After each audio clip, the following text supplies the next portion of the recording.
Dobrý večer. Ďakujem, že ste prišli aj v tomto strašnom počasí.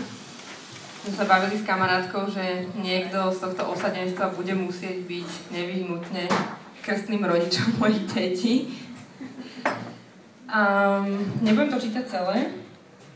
Jednu poviedku, ktorú som ešte nečítala a ktorá je taká, že sa tam vlastne stretnú tie dve hlavné postavy.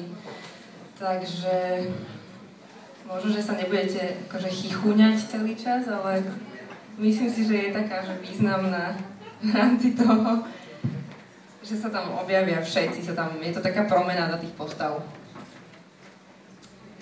Volá sa to Ostrý nôž.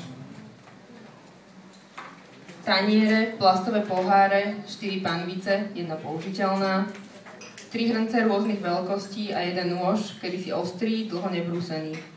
Zanedbaný ostrý nôž. Predtým, ako sa Lou vrátila do Bratislavy, žila v malej izbičke s krivou podlahou v dvojizbovom byte v East Village.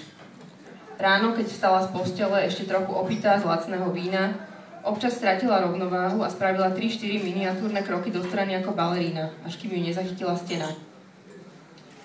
Aj steny boli nerovné. Sporák bol pokrytý vrstvami masných škvrn, ktoré sa už nedali vydrhnúť, stali sa jeho súčasťou ako letokruhy.